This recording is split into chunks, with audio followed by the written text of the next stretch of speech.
Get your filthy hands off me before I have you arrested for assault." The words sliced through the elegant lobby of the Monarch Hotel like shards of broken glass. Every head turned. Every conversation stopped. Every eye fixed on the scene unfolding near the crystal fountain that served as the centerpiece of Manhattan's most exclusive establishment. Vanessa Harrington stood with her designer heel planted on the polished marble floor, her face twisted with disgust, her manicured finger pointed at the man who had dared to touch her. He was nobody. That much was obvious at a glance. His clothes were worn, a simple gray jacket that had seen better days, dark jeans that were clearly not designer, shoes that were clean but unremarkable. He had the weathered look of someone who worked with his hands, someone who had never tasted champagne at a charity gala or summered in the Hamptons or understood that some people were simply born better than others. He had bumped into her. That was his crime. His shoulder had brushed against hers as they crossed paths near the elevator, and a few drops of her $700 martini had splashed onto her $30,000 dress. An accident. A simple, forgettable accident that any reasonable person would have dismissed with a quick apology. But Vanessa Harrington was not a reasonable person. She was the only daughter of Theodore Harrington III, the man whose name was synonymous with American wealth. Oil, real estate, technology, politics. Her father had his fingers in everything, and Vanessa had grown up believing that made her royalty in a country that claimed to have no kings. "I said get away from me." Her voice rose to a pitch designed to humiliate. "Do you have any idea who I am? Do you have any idea what you have just done?" The man looked at the stain on her dress, then back at her face. His expression was calm, unnervingly calm, with dark eyes that seemed to absorb everything around him without revealing anything in return. "I apologize for the inconvenience." His voice was low, measured, completely devoid of the panic she expected. "I will be happy to pay for the cleaning." Vanessa laughed. It was the cruel, performative laugh she had learned from her mother before the divorce, a sound designed to wound without leaving visible marks. "Pay for the cleaning? With what? You could not afford the thread used to stitch this dress." She stepped closer, close enough for him to smell her perfume, close enough to make her contempt absolutely clear. "Let me explain something to you, because you obviously do not understand how the world works. This dress is Valentino. Custom. One of a kind. It costs more than you will make in the next 5 years of whatever pathetic job you stumbled in here from. If you are not subscribed yet, you need to do that right now. Hit that button. Turn on notifications. Because what happens next is going to change everything you think you know about this story." The man did not flinch. He did not cower. He simply looked at her with those unreadable eyes and said nothing. This infuriated Vanessa more than any response could have. She was accustomed to men falling over themselves to apologize to her, to beg for forgiveness, to recognize their place in the hierarchy that governed her world. This man's silence felt like defiance. "What is the matter?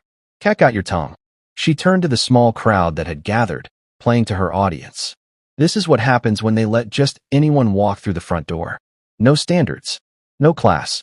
Just," she gestured at him with disgust, "whatever this is." The hotel manager was approaching now, his face tight with concern. He knew exactly who Vanessa Harrington was. Her father owned a significant stake in the hotel chain, and he knew exactly what kind of trouble she could cause. "Ms. Harrington, I am so terribly sorry. Please, allow me to get this person out of my sight." Vanessa did not even look at the manager. "And make sure security knows that he is not welcome here ever again. I do not care if he was a guest, which I sincerely doubt. He is finished." The manager hesitated, glancing at the man in the worn jacket with an expression that was almost apologetic. "Sir, I am afraid I am going to have to ask you to. That will not be necessary." The voice came from behind them, and it carried a weight that made Vanessa turn despite herself. A man was approaching from the private elevator bank, the one that led to the penthouse suites reserved for heads of state and Fortune 500 executives.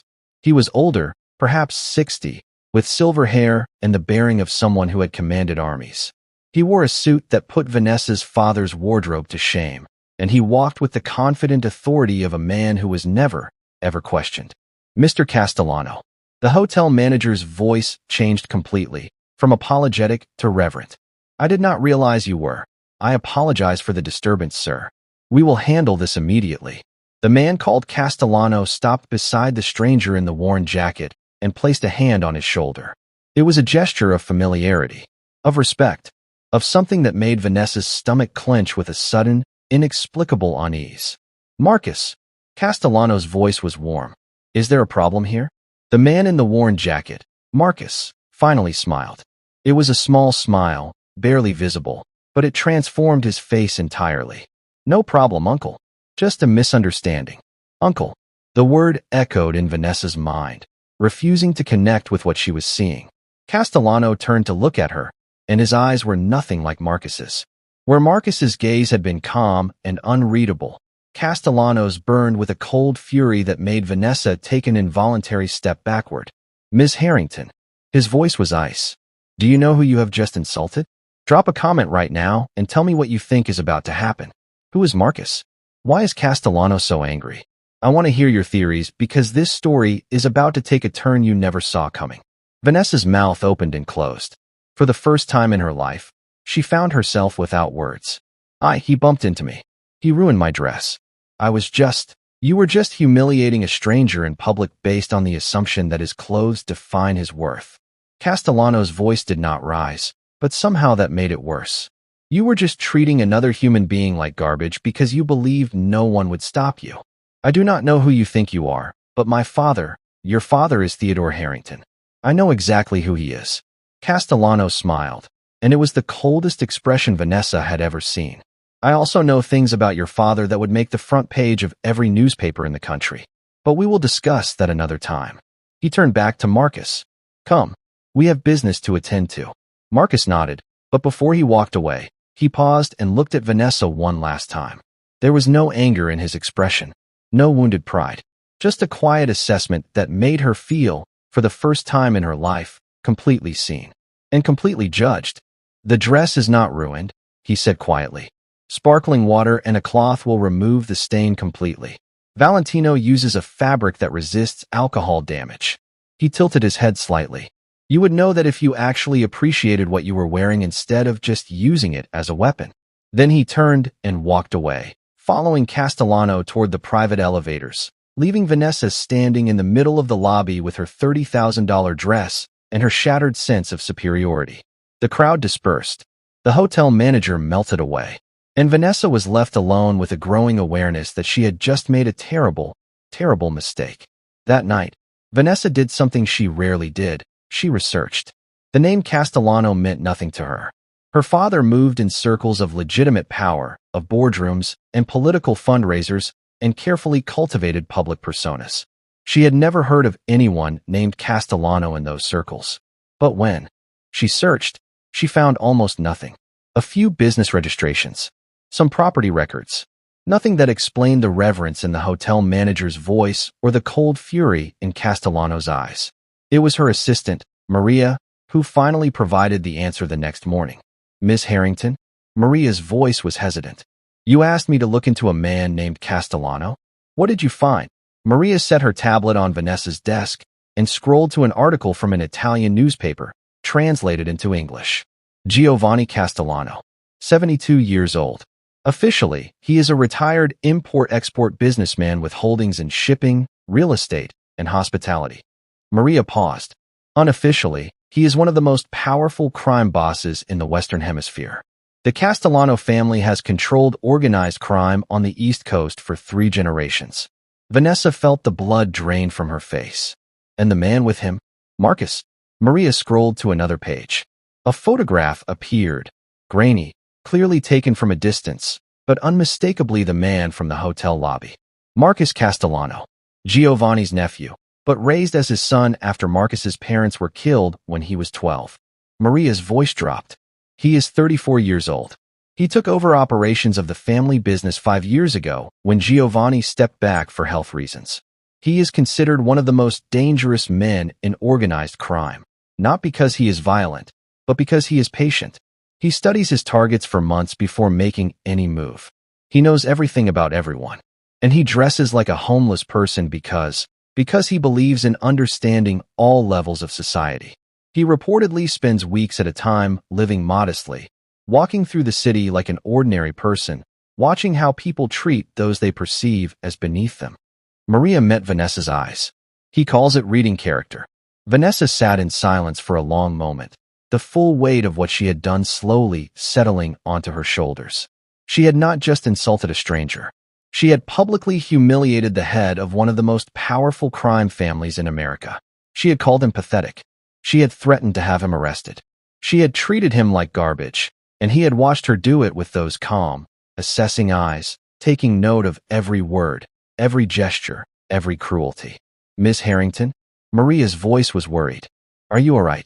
Vanessa looked at her assistant, and for the first time in her adult life, she felt genuine fear. "Call my father. Tell him we need to talk. Immediately. Like this video right now. Smash that button." Because Vanessa just stepped into a world she does not understand, and her father is about to make everything much, much worse. Theodore Harrington III was not a man who tolerated being summoned. He arrived at his daughter's penthouse apartment 3 hours after her call, not because he cared about her distress, but because he sensed an opportunity to remind her of his authority. He swept into her living room in a cloud of expensive cologne and barely concealed contempt, settling into her most expensive chair like a king taking his throne. "Explain." Vanessa told him everything. The hotel, the dress, the confrontation, the moment when Castellano appeared and everything changed. Theodore listened without expression. When she finished, he was silent for a long moment. Then he laughed. It was not a reassuring sound. "The Castellanos." He shook his head slowly. "Of all the families you could have antagonized, you chose the one that has been a thorn in my side for 15 years. You know them?" "I know of them. Giovanni Castellano and I have circled each other for decades. He controls the ports. I need the ports for my shipping operations. We have an understanding. I stay out of his business. He stays out of mine." Theodore's expression darkened. But his nephew, Marcus, has been pushing boundaries, expanding into territories I consider mine. Real estate, construction, political influence. What does this mean for me? Theodore looked at his daughter with an expression that held no warmth whatsoever. "It means, Vanessa, that you have given them leverage. By insulting Marcus publicly, you have created a debt that can be called in whenever they choose." "A debt? I did not borrow money from them." "Not money. Honor." Theodore stood, pacing the room. In their world, public humiliation is not forgiven. It is avenged. Slowly, carefully, completely. He stopped at the window, staring out at the Manhattan skyline. "You have painted a target on your back, and by extension, on mine. So what do we do?" Theodore turned to face her, and in his eyes she saw something she had never seen before. Calculation. Cold, ruthless calculation that viewed her not as a daughter, but as a piece on a chessboard. "We do nothing. For now. We wait to see what move they make." He straightened his jacket. "And when they make it, we destroy them." Subscribe right now if you want to see what happens next. Because Marcus Castellano is about to make his move, and Vanessa is going to learn that the world she thought she understood is built on foundations of sand. 3 weeks passed in tense silence. Vanessa waited for the retaliation that never came. No threats, no mysterious visitors, no signs that the Castellano family even remembered her existence. Her father's people reported no unusual activity, no movements against their interests, nothing that suggested Marcus was planning revenge. The waiting was worse than any attack could have been. She found herself jumping at shadows, analyzing every interaction for hidden meanings, wondering if the barista who made her coffee was a spy or the valet who parked her car was an assassin. The confident certainty that had defined her entire life was crumbling, replaced by a paranoia that kept her awake at night. And then, on a rainy Tuesday evening, Marcus Castellano walked into the charity gala she was hosting. The event was at the Metropolitan Museum of Art, a fundraiser for children's literacy that Vanessa had organized primarily because her publicist said she needed better press. 500 of Manhattan's wealthiest families, mingling among priceless artifacts, writing checks that would change lives while barely denting their bank accounts. Marcus entered through the main doors like any other guest. But this time, he was not wearing worn clothes and scuffed shoes. He was in a perfectly tailored tuxedo that probably cost more than some people's houses, his dark hair combed back from a face that was more striking than she had noticed in the hotel lobby. He moved through the crowd with an easy confidence that drew eyes without demanding attention. He looked like he belonged. More than that, he looked like he had always belonged, and the rest of them were just visitors in his world. Vanessa spotted him from across the room and felt her heart stop. "What is he doing here?" she hissed to her assistant. Maria checked her tablet, her face going pale. He is on the guest list. A significant donation was made to the Literacy Foundation last week. Anonymous, but apparently the check came with an invitation request. He bought his way in. He bought his way in, Maria confirmed. With $500,000. $500,000. Just to walk through the door of an event where the woman who had humiliated him would have to watch him mingle with her guests. Drop a comment right now and tell me, what do you think Marcus is planning? Is this revenge? Something else entirely? I want to hear your theories because this night is about to change everything. Vanessa considered leaving. She considered calling security. She considered a dozen different responses, each one more cowardly than the last. Instead, she took a glass of champagne from a passing waiter, steadied her nerves, and walked directly toward him. "Mr. Castellano." Her voice was calm, controlled. "I was not expecting to see you here." Marcus turned to face her, and those dark eyes assessed her with the same quiet attention she remembered from the hotel. Up close, in the warm light of the museum's galleries, he was younger than she had initially thought. 34, Maria had said. Only 8 years older than Vanessa herself. "Ms. Harrington." His voice was neutral. "I hope my presence is not unwelcome. I have a great appreciation for children's education." "Is that so?" "It is. I grew up without many advantages. Books were my escape. My education. The thing that convinced me I could become more than what my circumstances suggested." He glanced around the gallery. "Your foundation does good work. I wanted to support it." Vanessa searched his face for mockery, for hidden threats, for any sign of the vengeance she had been expecting. She found nothing but calm sincerity. "You did not come here to support literacy." "No." Marcus raised an eyebrow. "Then why did I come?" "To intimidate me. To remind me of what I did. To watch you squirm, knowing I am in your space and there is nothing you can do about it." Marcus smiled slightly. "That is an interesting theory, but it assumes I have nothing better to do with my time than torment someone who, in the grand scheme of things, means absolutely nothing to me." The words should have been a relief. Instead, they stung in a way Vanessa did not expect. "Then why are you here?" "Really?" Marcus was quiet for a moment, considering his response. "I told you in the hotel that you do not appreciate the things you own, that you use them as weapons instead of understanding them." He gestured at the gallery around them. "Look at this room. Look at these people. Look at yourself.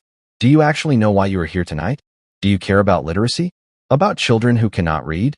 About anything beyond how this event makes you look? I organized this entire gala. You hired people to organize this gala. You showed up, wore a beautiful dress, and waited for photographers to capture your philanthropy." Marcus's voice was not cruel. It was matter of fact, which somehow made it worse. "I have spent my life studying people, Miss Harrington. I know the difference between those who care and those who perform caring. And what category do you fall into?" The question surprised both of them. Vanessa had not meant to ask it, certainly not with the genuine curiosity that colored her voice. Marcus studied her for a long moment. "I fall into the category of people who have done terrible things for reasons they believed were justified, who have made choices that haunt them, who are trying, slowly and imperfectly, to become better than what they were taught to be." He took a sip of his champagne. "But I suspect you are not interested in that conversation." "Not yet, anyway." Before Vanessa could respond, a commotion at the entrance drew their attention. A security team was pushing through the crowd, and at its center was Theodore Harrington III, his face dark with fury. "Vanessa." Her father's voice cut through the murmur of the party. "Step away from that man immediately. Like this video right now if you can feel the tension building.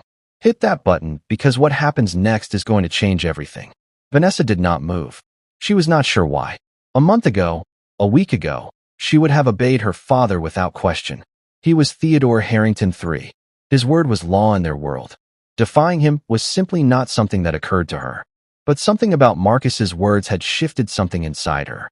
Something about the way he saw her, not as a princess, not as an extension of her father's empire, but as a person capable of growth or stagnation, made her want to prove him wrong. Or maybe prove him right. "Father." Her voice was steady. "This is a charity event. Mr. Castellano is a generous donor. There is no reason for hostility." Theodore's eyes blazed. "You do not know what you are dealing with. This man is a businessman just like you." Marcus's voice was calm, almost pleasant. With different methods, perhaps, but similar goals. We both build empires. We both protect our families. We both do what is necessary to survive. You are a criminal. And you have never broken a law, never bribed a politician, never destroyed a competitor through methods that would not survive public scrutiny. Marcus smiled. We are more alike than you want to admit, Mr. Harrington. The only difference is that I am honest about what I am. Theodore's face went red with rage. You are threatening me. In public. At my daughter's event. I am having a conversation. If you perceive that as a threat, Marcus shrugged.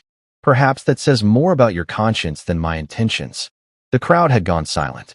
500 of Manhattan's wealthiest families watched as two titans faced each other in the middle of a museum gallery, surrounded by priceless art and barely contained violence. Vanessa stepped between them. Enough. Her voice was sharper than she intended. Both of you. This is a charity event for children's literacy. Whatever conflict exists between your empires, this is not the place to resolve it. Both men looked at her. Her father with surprise, Marcus with something that might have been respect. My daughter does not speak for me. Theodore's voice was cold. No, I do not. Vanessa met his eyes. I speak for myself. And I am telling you that if you cause a scene at my event, you will damage the foundation I have spent months building. Is your pride really worth more than that? Theodore stared at her for a long moment. Then, without another word, he turned and walked away, his security team falling in behind him. The party resumed. Conversations restarted. The crisis passed. But Vanessa knew, with absolute certainty, that nothing would ever be the same again. That was unexpected. Marcus's voice was quiet, meant only for her ears. What was you? Standing up to him. He studied her face. In my experience, people like you do not develop backbones until they have lost everything. You still have everything. Why risk it? Vanessa did not have an answer. Or rather, she had an answer she was not ready to admit. The event ends at 11, she said instead. If you would like to continue this conversation somewhere more private, I will be at the rooftop bar at the Archer afterward. Midnight. Marcus raised an eyebrow. Is that wise? Meeting with the man your father just publicly accused of being a criminal? Probably not. Vanessa met his eyes. But I have spent my entire life being wise by my father's standards. Maybe it is time to be foolish by my own. She walked away before he could respond, but she could feel his eyes on her back, assessing, analyzing, calculating. For the first time in her life, Vanessa Harrington was choosing to step into the unknown, and she had no idea whether it would save her or destroy her. Go ahead and subscribe right now. Turn on notifications. Because part 3 is where everything collides. The billionaire, the mafia boss, and the woman caught between them. You do not want to miss what happens next. The rooftop bar at the Archer was empty when Vanessa arrived at midnight. She had sent word ahead, reserving the entire space for a private conversation. The staff had set up a single table near the edge of the terrace, with a view of the glittering Manhattan skyline and the dark expanse of the Hudson River beyond. Marcus arrived 15 minutes later, still in his tuxedo, looking utterly at ease in a setting that would have intimidated most people. He sat across from her without asking permission and ordered a whiskey from the waiter who materialized at his elbow. You came. Vanessa was not sure why she was surprised. You invited me. He accepted his drink and took a slow sip. And I am curious. About what? About you. Marcus set down his glass. In the hotel, you were exactly what I expected. Arrogant, cruel, completely blind to your own privilege. Tonight, you defied your father in public to protect an event that actually matters to you. Those are two very different people. Maybe I contain multitudes. Everyone does. But most people never discover what those multitudes contain. They live their entire lives as the person their circumstances created, never questioning, never growing. He studied her face. You are starting to question. What?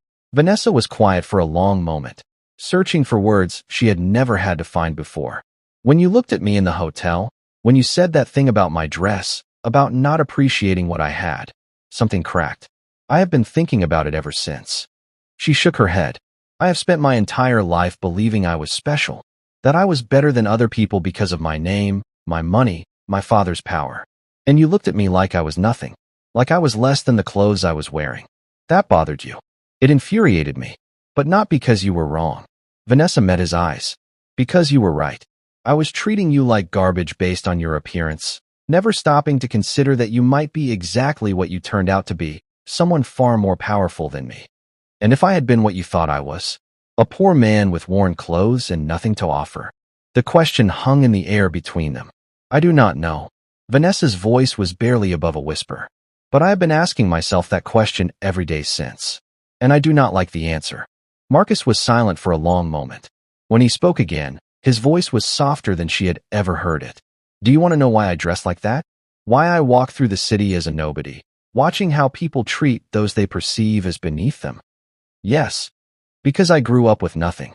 My parents were killed when I was 12, and my uncle took me in, but before that, I knew what it was to be hungry, to be invisible, to be treated like garbage by people who had everything and appreciated nothing. His jaw tightened. I never forgot that feeling, and I promised myself that when I had power, I would never forget what it was like to have none. So you test people. I observe people. There is a difference. Marcus leaned forward. Most people fail the test. They are cruel to those they perceive as weak, kind only to those who can benefit them. But occasionally, rarely, someone surprises me. Did I surprise you? Tonight you did. He smiled slightly. In the hotel, you were exactly what I expected. Tonight, you were something else. I am still deciding what. Subscribe right now if you are feeling the shift happening between them. Hit that button because everything is about to change. The war began the next morning. Theodore Harrington struck first, a coordinated assault on Castellano business interests that utilized every weapon in his considerable arsenal. Regulatory investigations, media exposés, banking freezes, political pressure from senators and governors who owed their positions to Harrington money. The attack was brutal, comprehensive, and designed to destroy the Castellano empire within weeks. But Marcus was not unprepared. For years, he had been building relationships that Theodore knew nothing about. Judges who valued justice over money. Journalists who wanted truth instead of access. Politicians who had grown tired of being controlled by billionaires who treated democracy as a personal convenience. The counterattack was slower, quieter, but devastatingly effective. Theodore's offshore accounts were exposed. His tax evasion schemes became front-page news. The politicians who had taken his money began distancing themselves, afraid of guilt by association. The empire he had spent 40 years building began to crack. And in the middle of it all, Vanessa found herself drawn deeper into Marcus's world. They met in secret, rooftop bars, private clubs, quiet restaurants where no one would recognize them. She learned about his operations, his principles, his strange code of honor that governed everything he did. He never lied to her. He never pretended to be anything other than what he was. And somehow, that honesty was more seductive than any charm could have been. My father will never stop. They were in his penthouse, 3 weeks into the war, watching the city lights blur through rain-streaked windows. He would rather destroy himself than admit defeat. I know. Marcus was standing behind her, close enough that she could feel the warmth of his body. That is why this has to end before he destroys everything. How? By giving him a choice he cannot refuse. Vanessa turned to face him. What kind of choice? The kind that requires something valuable in return. Marcus met her eyes. Your father cares about 2 things, his power and his legacy. His power is crumbling. His legacy is you. I do not understand. An alliance. A merger. A joining of our families that would make both of us stronger than either could be alone. Marcus paused. A marriage. Vanessa felt the world tilt beneath her feet. You want to marry me. I want to offer your father a way out that allows him to save face. If he accepts, the war ends. His empire survives. My operations expand. Everyone wins. Marcus's voice was careful, controlled. Whether you accept is an entirely different question. You are asking me to marry a man I have known for 3 weeks. A man who runs a criminal empire. A man my father has been trying to destroy. Yes. Why would I say yes to that? Marcus was quiet for a long moment. Because I think you have been waiting your whole life for someone to see you as something other than a prize to be claimed or a weapon to be used. Because I think you are tired of being Theodore Harrington's daughter and ready to become whoever Vanessa Harrington actually is. He stepped closer. And because I think, somewhere underneath all that armor you have built, you feel something for me that terrifies you as much as it terrifies me. Vanessa's heart was pounding. This is insane. Yes. My father will never agree to it. Your father will agree to anything that preserves his empire. His pride is expensive, but it is not infinite. And what about love? The word came out before she could stop it. What about actually wanting to be with someone for reasons that have nothing to do with power or alliances or ending wars? Marcus reached out and brushed a strand of hair from her face. His touch was gentle, so gentle it made her eyes sting with tears she did not understand. That is why I am asking you, not telling you. That is why this has to be your choice, not a transaction. His voice was barely above a whisper. I have done terrible things in my life. I have made choices that will haunt me until I die. But I have never forced anyone to love me. I never will. You are saying you love me? I am saying I could. Given time. Given the chance to know who you really are beneath all the masks you wear. Marcus smiled, and for the first time, it reached his eyes. But that is a journey we would have to take together. If you are willing. Like this video right now. Smash that button. Because the final confrontation is coming, and you need to see how this ends. The meeting took place at Neutral Ground, a conference room at the top of a Manhattan skyscraper owned by neither family, secured by security teams from both sides. Theodore Harrington sat at one end of the table, his lawyers and advisors arrayed behind him like soldiers preparing for battle. Marcus Castellano sat at the other end, alone except for his uncle Giovanni, who had come out of retirement to witness the moment his nephew had been building toward for years. And in the middle, equidistant from both men, sat Vanessa. She had spent the past week preparing for this moment, reviewing documents, understanding the terms, making sure she knew exactly what she was agreeing to. The marriage would be real in every legal sense, but the specific arrangements were designed to protect her interests regardless of how the relationship developed. Properties in her name, accounts she controlled, freedom to pursue her own career and causes. Marcus had insisted on those terms himself. He wanted her to have an escape route if she ever needed one. He wanted her to know she was never trapped. That, more than anything else, had convinced her to say yes. This is absurd. Theodore's voice was ice. You expect me to give my daughter to a criminal, to legitimize your operations by connecting them to my name. I expect you to recognize reality. Marcus's voice was calm. Your empire is collapsing. Within 6 months, you will be facing indictments on charges that will result in decades of prison time. Your political allies have abandoned you. Your business partners are looking for exits. You are finished, Mr. Harrington. The only question is whether you finish alone or with family at your side. Family. Theodore spat the word. You want to marry my daughter because you think it will protect you from prosecution, that the Harrington name will shield your crimes. I want to marry your daughter because I believe she deserves a life outside your shadow. Marcus did not flinch. The protection, such as it is, flows both ways. My resources, my connections, my ability to operate in spaces your legitimate power cannot reach. All of it becomes available to preserve what remains of your legacy. Not for you. For Vanessa. And for any grandchildren who might someday exist. Theodore was silent for a long moment, his jaw working as he processed the situation. Vanessa. He turned to his daughter. Tell me this is not happening. Tell me you have not been seduced by this gangster. Vanessa looked at her father, really looked at him, and saw something she had never noticed before. Behind the power and the arrogance and the carefully constructed facade, there was fear. Raw, desperate fear of a man watching his world crumble. I have not been seduced. Her voice was steady. I have been educated. Educated. All my life, you taught me that power comes from money, from political connections, from being able to destroy anyone who challenges you. She shook her head. Marcus taught me something different. He taught me that true power comes from understanding people, from seeing them clearly, from knowing when to fight and when to build. He has corrupted you. He has awakened me. Vanessa stood, moving to the window, looking out at the city that had been her father's kingdom. I spent 26 years believing I was special because of my name, believing I was entitled to treat people like garbage because of my bank account. And then I humiliated a man I thought was nobody, and that man turned out to be someone who could destroy us both. She turned back to face her father. But he did not destroy us. He could have. He had every reason to. Instead, he chose to build something, to find a path forward that protects everyone. She paused. That is the kind of power I want to learn. That is the kind of person I want to become. Theodore stared at his daughter as if seeing her for the first time. You really want this? This marriage? This life, I really want the chance to find out. Vanessa met his eyes. And I need you to let me go. Drop a comment right now and tell me how this story is making you feel.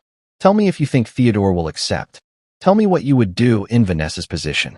I want to hear from you because we are almost at the end. The silence stretched for what felt like hours.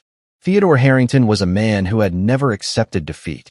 He had crushed competitors, destroyed rivals, bent governments to his will. The idea of surrendering, of accepting terms dictated by a crime family he considered beneath him, was anathema to everything he believed. But he was also a pragmatist. And as he looked around the room, at the evidence of his crumbling empire, at the daughter who had somehow become a stranger, at the old man and his nephew who had outmaneuvered him at every turn, he saw no path to victory, only paths to survival. What guarantees do I have? His voice was hoarse. That the prosecutions stop. That my remaining assets are protected. That my name is not dragged through the mud. You have my word. Marcus's voice was quiet. I know that means nothing to you right now, but in time, you will learn that my word is the only currency I trade in. And my daughter will be treated with respect and dignity for as long as she chooses to remain married to me. If she ever wants to leave, she will have the resources and freedom to do so. No questions, no retribution, no consequences. Theodore looked at Vanessa one more time, and something in his expression shifted, some final resistance crumbling. You are making a mistake, he said quietly. But I suppose you have the right to make your own mistakes. Thank you, Father. Vanessa's voice cracked slightly. That is all I ever wanted. The documents were signed. The handshakes exchanged. The war that had threatened to destroy both empires ended in a conference room overlooking the city, witnessed by lawyers and advisors who understood they had seen something historic. Not a victory or a defeat. Something more complicated. Something that might, given time, become something new. The wedding was held 3 months later. It was a small ceremony, just family and close friends, at a vineyard in Tuscany that had been in the Castellano family for generations. Giovanni walked Marcus to the altar. Vanessa's mother, who had been estranged from Theodore for years, walked her daughter down the aisle with tears in her eyes. Theodore was there. He did not smile. He did not speak during the reception. But he was there, and somehow that was enough. The vows were traditional, but the promises beneath them were not. I promise to see you, Marcus said, his voice steady despite the emotion in his eyes. Not the name you were born with. Not the expectations placed upon you. Not the person everyone else thinks you should be. Just you. Every day, for as long as you allow me to. I promise to keep growing, Vanessa replied. To keep questioning. To never become the person I was before I met you. She smiled through her tears. And to never, ever judge anyone by their clothes again. The guests laughed. Marcus kissed his bride. And somewhere in the crowd, Theodore Harrington felt something he had not felt in decades. Pride in his daughter. Not for what she had achieved, but for who she had become. 1 year later, the Harrington Castellano Foundation opened its doors in a converted warehouse in Brooklyn, a center for at-risk youth that provided education, job training, and mentorship to young people who had fallen through the cracks of society. Vanessa ran it herself, with Marcus's support and resources. She spent her days working with kids who reminded her of everything she had once dismissed, the struggling, the invisible, the ones the world had decided were worthless. And every day, she proved the world wrong. Marcus continued to run his empire, but he had begun transitioning away from the activities that haunted him. Legitimate businesses, legal operations, a slow, careful process of becoming something new without abandoning the people who depended on him. They were not perfect. Their marriage was not a fairy tale. They argued about money and priorities and the complicated ethics of power. Marcus's past created problems that would take decades to fully resolve. Vanessa's instincts toward arrogance occasionally resurfaced, requiring patience and growth. But they faced it together, and that made all the difference. Do you ever regret it? Marcus asked one evening, as they stood on the rooftop of their penthouse, watching the sun set over the city. Regret what? Choosing this life. Choosing me. Giving up everything you knew for a world you never expected to enter. Vanessa turned to face him, this complicated, dangerous, unexpectedly tender man who had seen through her masks from the very first moment. I did not give up anything that mattered. She reached up to touch his face. and I gained something I never knew I needed. What is that? The chance to become someone real. She smiled. Instead of someone performing. Marcus kissed her, long and slow, as the city lights flickered on beneath them. I love you, Vanessa Harrington Castellano. I love you too, Marcus. She pulled back slightly, her eyes sparkling with mischief. Even if your disguise game needs work. Seriously, who wears a jacket that old to a luxury hotel? He laughed, a real laugh, surprised and joyful, and pulled her closer. It worked, did it not? Got me a wife. It got you a wife who will never let you live it down. I can accept those terms.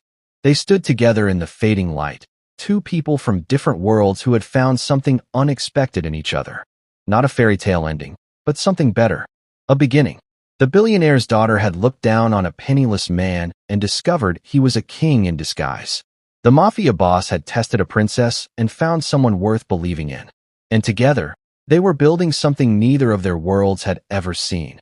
A partnership based not on power or money or fear, but on the simple, radical act of truly seeing each other. In the end, that was the most dangerous power of all. That is the end of this story, and if you made it all the way here, I need you to do 3 things for me. First, hit that like button as hard as you possibly can. This story came from the deepest part of my heart, and your support means everything.